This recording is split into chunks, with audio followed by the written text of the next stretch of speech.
Hey lại chặt to về hey trôi bụi nó trôi rồi sang ta mình ta cái là mày chuyển tụt tắc thế này hey rồi sang ta chỉ là hey in hai tổ chuyển hiện là môi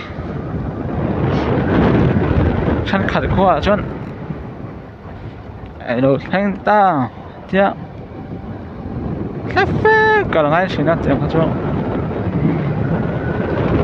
môi chết rồi nó ta tăng hát chắc khóc mày rồi sang ta thì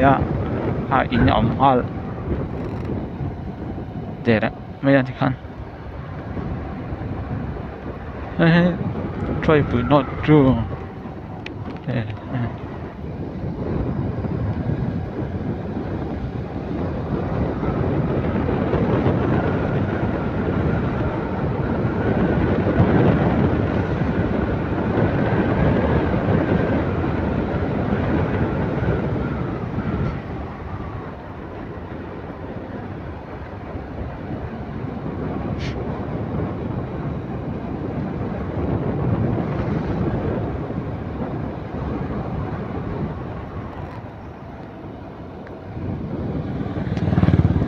yo có thể bạn phải ton này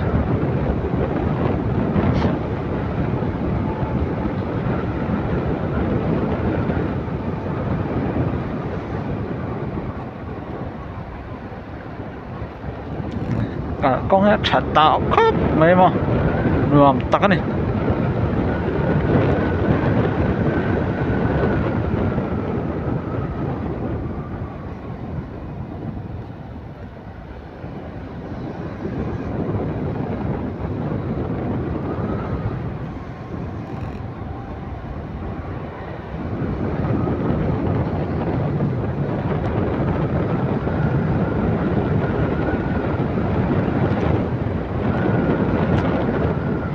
terakhir sing dari tadi ya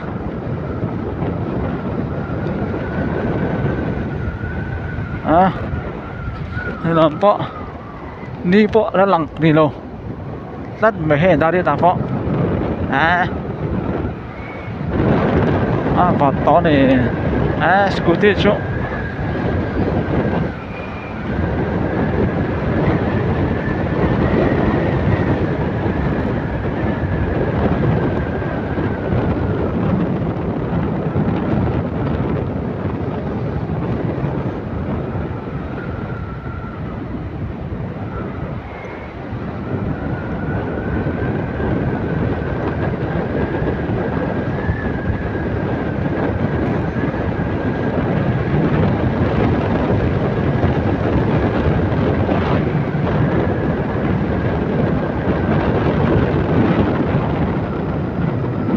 cú lại sang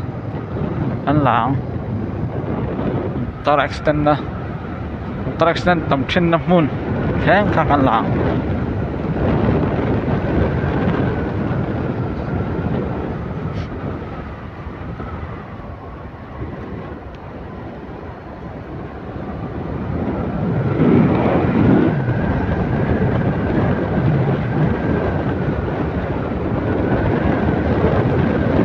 Phật đất tụi trong bể chỉ con tổ lồ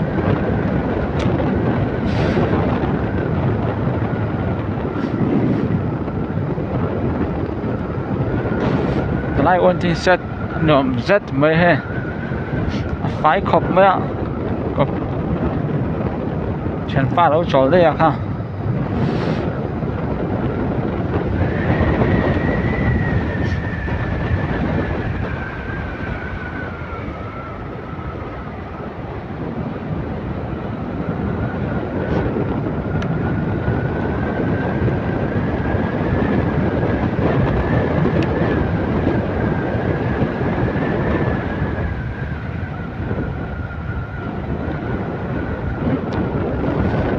sáng rất to khu lại với khu này to track stand tầm trên đó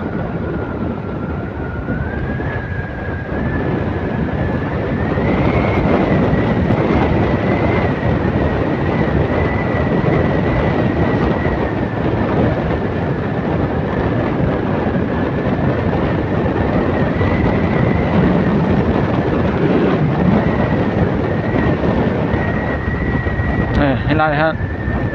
accident from area drive slow thì tắt vậy từ lại hiện Lunglei som thum kem som thum na thia som sari pasari serchip za som li thum aizol za ne som thum thum sao chút nó khóc mày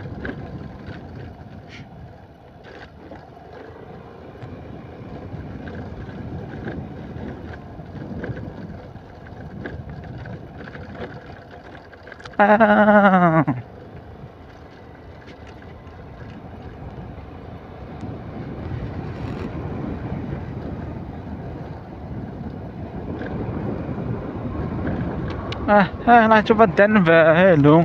tắt tóc mới nè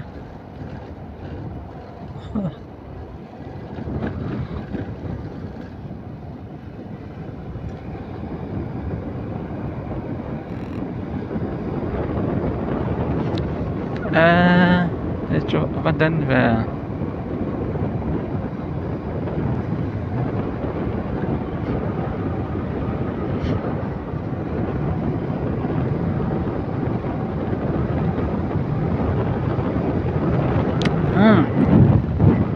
khát thì xong khá chơi với nó chú